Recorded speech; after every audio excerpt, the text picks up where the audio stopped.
Angela Berg here with Healthy Happy Hour. Welcome back to another exciting episode where we are going to continue to explore understanding childhood rheumatic diseases, particularly arthritis. And I have Dr. Joshi with me today, and I'm going to put your artistic abilities to the test here, and you'll do some drawing with your teaching.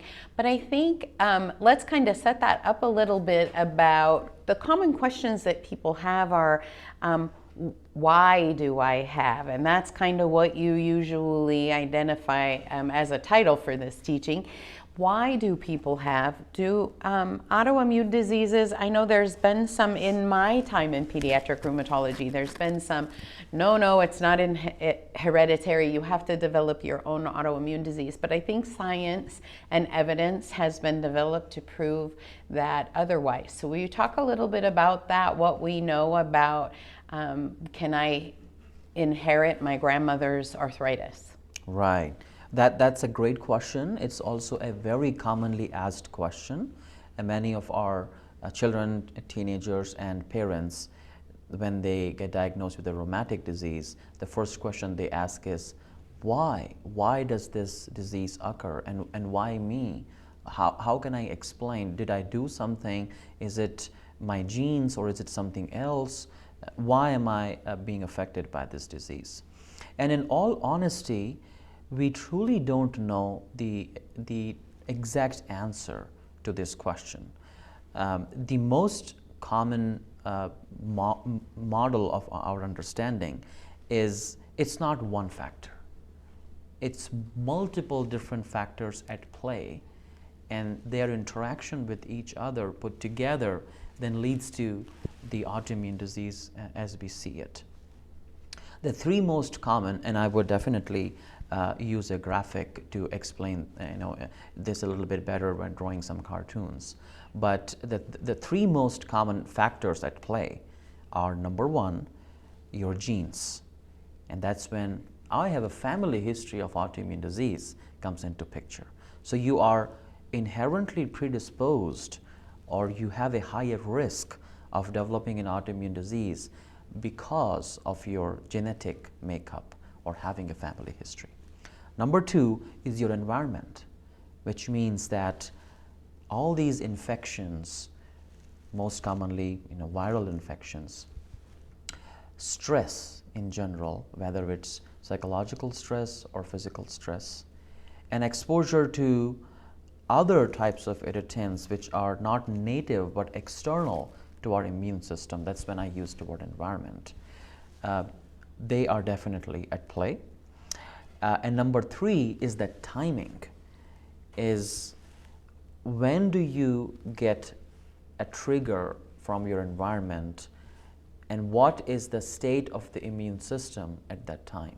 That is probably the reason why many of the autoimmune diseases are seen in children who are post-pubertal. So the immune system is maturing and it's going through a critical phase during puberty, and at that time it maybe is in a more vulnerable position.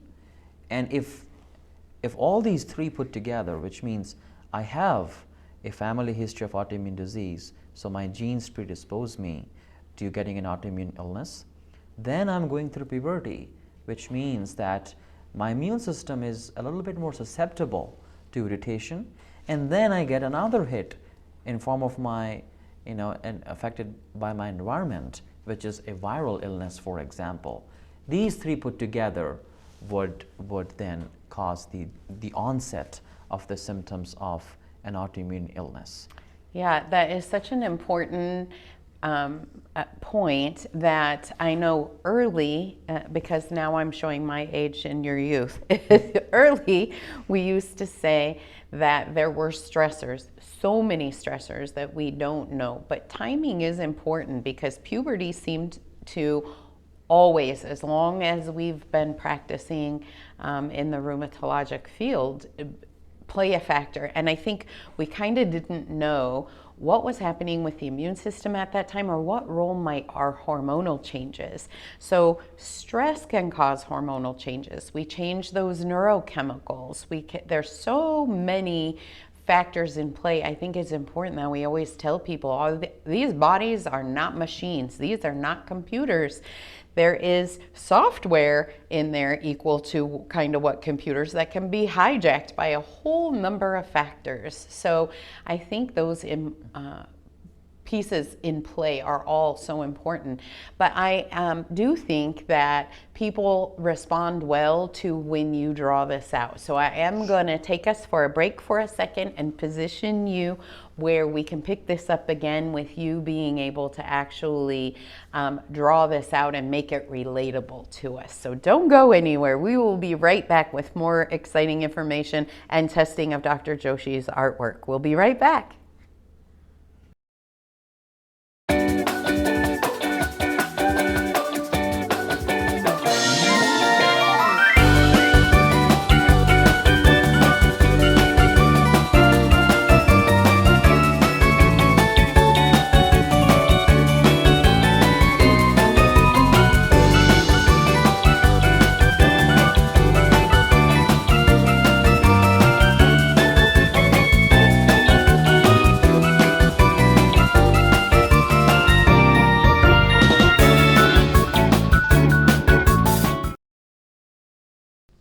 Welcome back. It's Angela Berg with Healthy Happy Hour, and I'm so excited that we're going to do an interactive segment where we test Dr. Joshi's artistic ability to explain a little deeper why does autoimmune disease happen, which is most common question that these kiddos have. So let's turn it over to Dr. Joshi and the whiteboard with the markers, and let's dig in. Alrighty, okay, well, I have these three markers and I'll try to draw a diagram to explain the answer to the question, why does me or why does my child have an autoimmune illness? It's probably an oversimplistic explanation, but I have found it useful in my own understanding on why autoimmunity happens. So let's say this is my genetic makeup, or who I am based upon my family history, the types of illnesses that have affected my parents or my grandparents. And let's say this is my immune system. And as you might know, that everybody tends to get affected by environmental triggers once in a while. Most common example being a viral illness or a common cold. And when that happens, let's say that is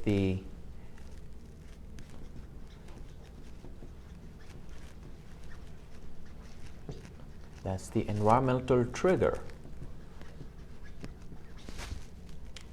And for the sake of thoroughness, I would also name what this is. This is our genetic makeup.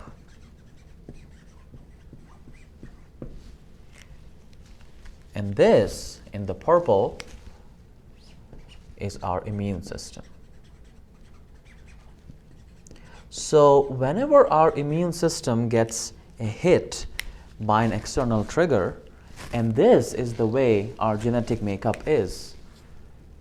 This goes up, but then it kind of slides back to its normal position, which means that the immune system does get triggered by the external virus, but because of the way our genetic makeup is, it's handled pretty well, and after a few weeks, our immune system comes back to the baseline.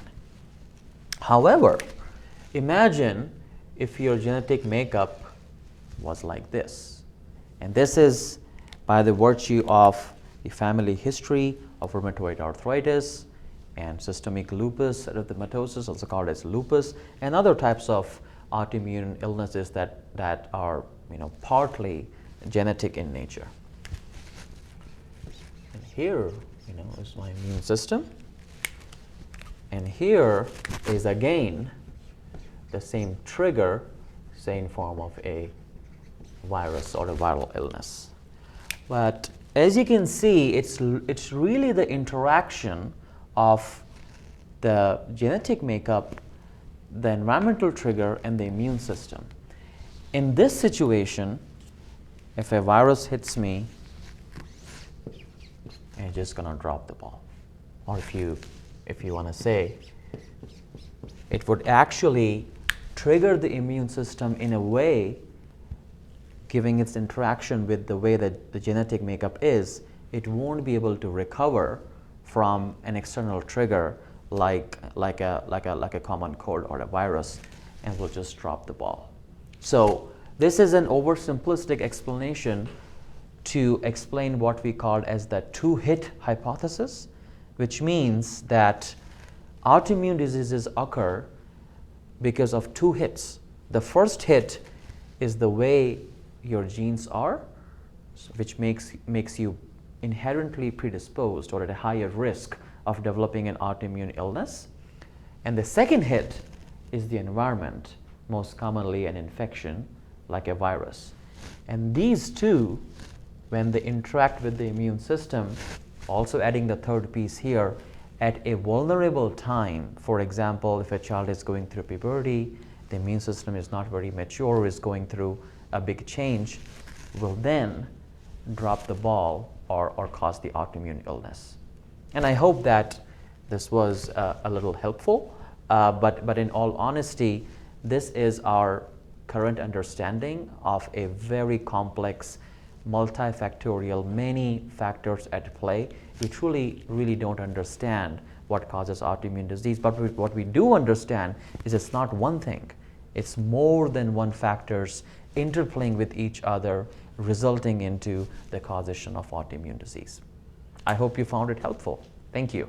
Thank you, Dr. Joshi. I think that was super helpful. I am always the one, if I can get diagram drawing, it puts it in perspective for me. One of the things that I really like about this is that environmental trigger can be more than a virus. And for instance, the alopecia is commonly a stress-induced hit that happens. Maybe a significant family member death to a young child happens, for example, and then oftentimes we see alopecia, and we're not quite sure of the understanding of alopecia in that autoimmune, but we know that this diagram absolutely explains that scenario also, and that those oftentimes respond to our medications and treatment. So we thank you for being able to put that in a bite-sized pieces. I think the bite-sized pieces is the key for most of us to understanding, and that was super helpful. So we hope that you found that helpful as well. Again, keep letting us know what information it is that you're looking to know. We at Cure for the Kids are determined to make sure that this is meaningful and useful information for you. So we appreciate your feedback. Thanks for being here. As always, we'll see you next time.